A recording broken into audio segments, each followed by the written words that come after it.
പ്രിയമുള്ള സുഹൃത്തുക്കളായ സജ്ജനങ്ങൾ, ഉച്ചയ്ക്ക് നമ്മൾ പറഞ്ഞിരുന്നു ശ്രീമദ് ഭാഗവത ഗ്രന്ഥത്തിലെ ഏകാദശ സ്കന്ധം, അതിൽ വളരെ പ്രധാനപ്പെട്ടൊരു ഭാഗമാണ് ഗുരുവുമായി ബന്ധപ്പെട്ട ചില കാര്യങ്ങൾ. 24 ഗുരുക്കന്മാരുടെ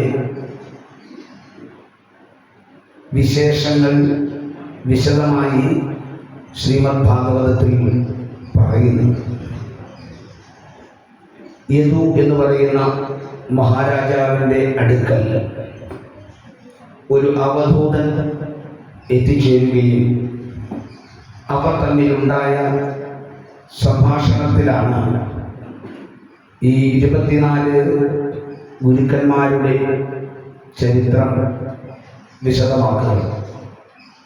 ഈ അവധൂതനായിട്ട് വന്നിരിക്കുന്നത് ദത്താത്രേയ മഹർഷിയാണ്. ദത്താത്രേയ മഹർഷി എന്ന് പറയുമ്പോൾ ത്രിമൂർത്തികളിൽ സാക്ഷാൽ വിഷ്ണു ഭഗവാന്റെ അവതാരമാണ്. ഒരമ്മയിൽ ത്രിമൂർത്തികൾ 3 പേരും മക്കളായി വന്ന് ജനിച്ച ഒരു ചരിത്രം നമുക്ക് പുരാണങ്ങളിൽ കാണാൻ സാധിക്കും. അത്രി മഹർഷിയുടെ പത്നിയായ അനസൂയയിലാണ് അങ്ങനെ ഒരു അത്ഭുതം നടന്നത്. അത്തരമൊരു അനുഗ്രഹമാണ് അനസൂയയ്ക്ക് ലഭിച്ചത്. അതിൽ വിഷ്ണു ഭഗവാൻ ദത്താത്രേയനായിട്ടും ബ്രഹ്മദേവൻ ചന്ദ്രനായിട്ടും മഹാദേവൻ ദുർവാസാവ് മഹർഷിയുമായിട്ടാണ് അവതരിച്ചിരിക്കുന്നത്. ഇതിൽ ദത്താത്രേയ മഹർഷി ഒരവധൂത ഭാവത്തിൽ യദു മഹാരാജാവിൻ്റെ അടുക്കൽ എത്തിയതായിട്ടാണ് ഭാഗവതത്തിൽ വിവരിക്കുന്നത്. അദ്ദേഹത്തിനോട് യദു മഹാരാജാവ് ചോദിക്കുന്ന പ്രധാനപ്പെട്ട ഒരു ചോദ്യം,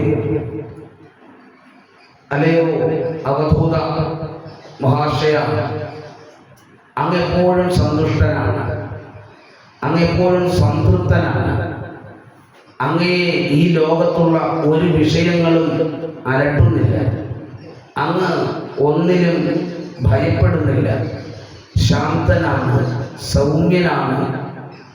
എന്നാൽ ആത്മവിശ്വാസത്തോടെയുള്ള അങ്ങയുടെ ഈ ജീവിതം വളരെ അത്ഭുതം തോന്നിക്കുന്നു. അങ്ങ് ശക്തനാണ്, സമർത്ഥനാണ്, ജ്ഞാനിയാണ്, വാഗ്മീയമാണ്.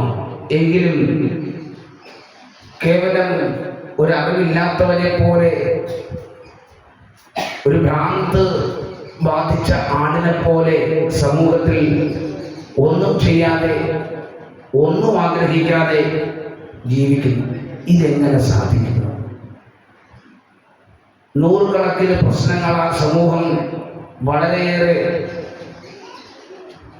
ബന്ധപ്പെടുമ്പോൾ അതിലൊന്നും പെടാതെ, കാമമോ ലോഭമോ മോഹമോ മതമത്സരാദികളോ ഒന്നുമില്ലാതെ അങ്ങ്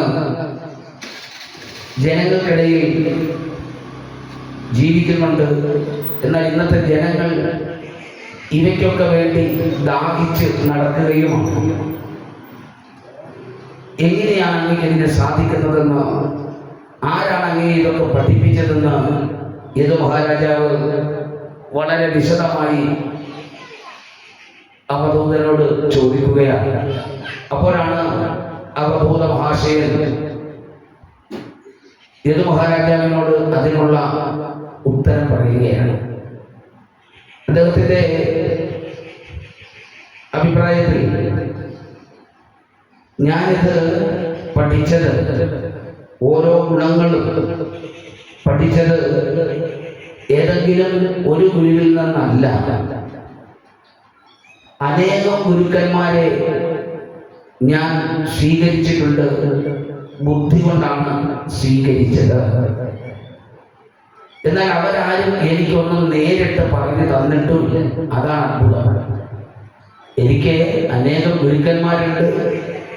പക്ഷെ അവരാരും തന്നെ എനിക്ക് നേരിട്ടൊന്നും പറഞ്ഞു തന്നിട്ടില്ല. എന്നാൽ ഞാൻ അവരുടെ ഓരോ പ്രവൃത്തികളും ഓരോ അവസ്ഥകളും കണ്ട് ഞാൻ പഠിച്ചതാണ് അവരിൽ നിന്നും ഇന്ന് ഞാൻ അനുഭവിക്കുന്ന ഓരോ സൗഭാഗ്യങ്ങളും. അതാരൊക്കെയാണ് ആ ഗുരുക്കന്മാർ? അത് ഞാൻ അങ്ങയോട് പറയാം എന്ന് പറഞ്ഞുകൊണ്ട് 24 ഗുരുക്കന്മാരുടെ ചരിത്രം, ആ പേരുകൾ അവധൂതൻ മഹാരാജാവ് യദുവിനോട് പറയുകയാണ്. എഴുതുന്നുണ്ടോ? എഴുതുന്നത് നിർത്തി പറയാം. ആദ്യമായി 24 ഗുരുക്കന്മാരുടെയും പേര് എഴുതിക്കൊള്ളു. ആദ്യത്തെ എൻ്റെ ഗുരു ഭൂമിയാണ്. രണ്ടാമത്തെ എൻ്റെ ഗുരു വായുവാണ്. മൂന്നാമത്തെ ഗുരുവായി ഞാൻ കണ്ടത് അഗ്നിയാണ്, ആകാശമാണ്. നാലാമത്തെ ഗുരുവായി കണ്ടത് ജലത്തെയാണ്. അഞ്ചാമത്തെ ഗുരുവായി ഞാൻ കണ്ടത് ആകാശമാണ്. ഈ അഞ്ചും ചേരുന്നതാണ് പഞ്ചഭൂതങ്ങൾ എന്ന് പറയുന്നത്. അപ്പൊ ഈ പഞ്ചഭൂതങ്ങളെ ഞാൻ ഗുരുവായി സ്വീകരിച്ചു. പിന്നീട് എനിക്ക് ഗുരുവായി ഞാൻ കണ്ടത് ചന്ദ്രനാണ്. അതിനുശേഷമുള്ള എൻ്റെ ഗുരു സൂര്യനാണ്. പിന്നീട് ഒരു കപോതം എന്ന് പറഞ്ഞാൽ ഒരു മാടപ്രാവ്.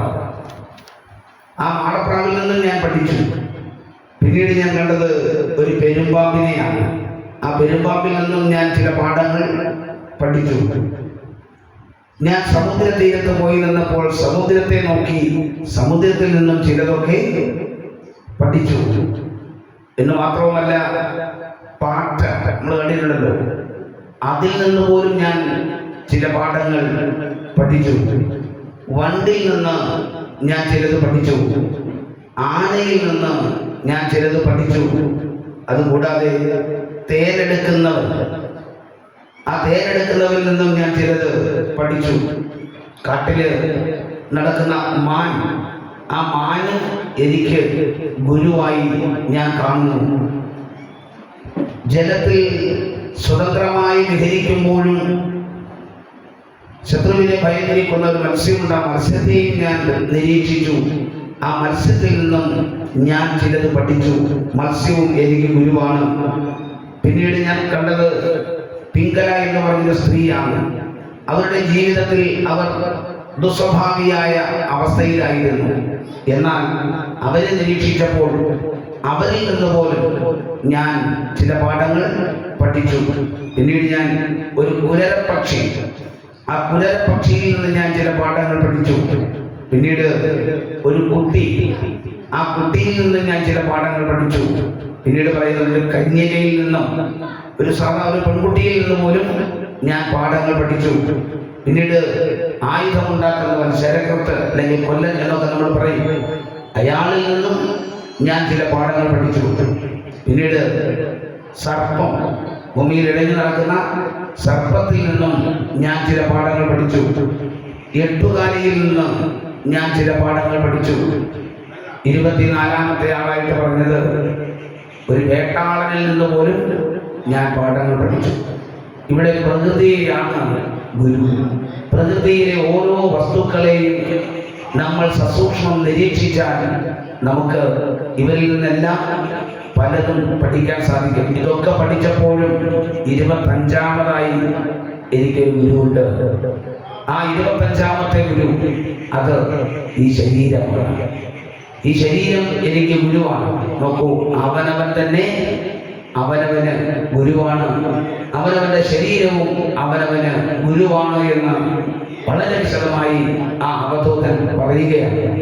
ഇനി ഓരോരുത്തരിൽ നിന്നും എന്തൊക്കെയാണ് പഠിച്ചത് ഒന്നുകൂടെ പറയണം. എഴുതുന്നവർക്ക് എഴുതും. ഓരോരുത്തരിൽ നിന്നും പഠിച്ച പാഠങ്ങൾ കേൾക്കുമ്പോഴാണ് നമ്മൾ അത്ഭുതപ്പെടുന്നത്. എന്താണ് ഭൂമിയിൽ നിന്നും പഠിച്ച പാഠം? ഭൂമിയിൽ നിന്ന് ഞാൻ പഠിച്ചത് ക്ഷമ. ഞാൻ ഭൂമിയിൽ നിന്നാണ് പഠിച്ചത്. ഓരോ വ്യക്തിയിലും ഉണ്ടായിരിക്കേണ്ട ഏറ്റവും പ്രധാനമായൊരു ഗുണമാണ് ക്ഷമ എന്ന് പറയുന്നത്.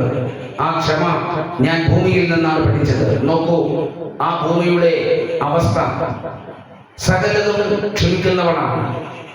എല്ലാവരുടെയും സകല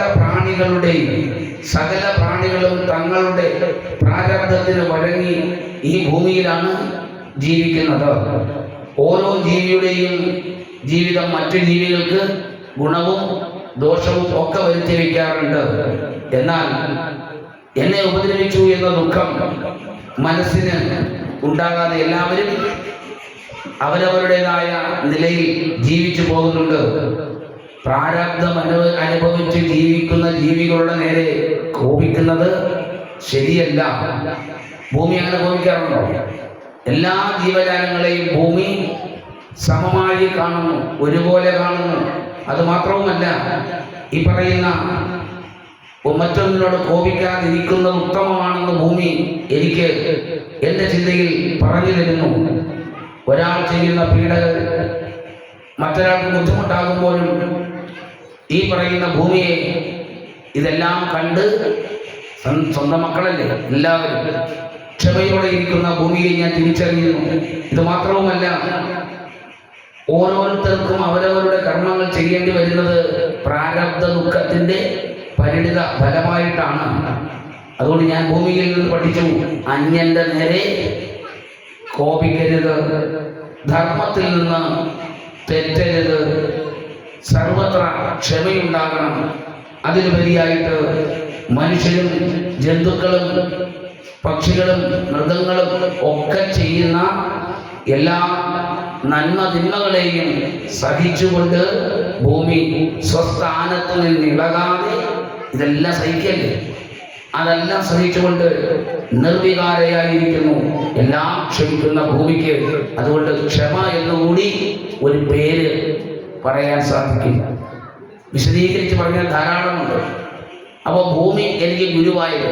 എനിക്ക് ഭൂമിയൊന്നും പറഞ്ഞു തന്നില്ല, എന്നോട് ഭൂമിയൊന്നും സംസാരിച്ചില്ല. പക്ഷേ ഭൂമിയുടെ പ്രവർത്തനങ്ങൾ കണ്ടപ്പോൾ എനിക്ക് മനസ്സിലായി, ഇതൊക്കെ ഭൂമിയുടെ ഗുണങ്ങളാണ് എന്ന് ഞാൻ മനസ്സിലാക്കുന്നു.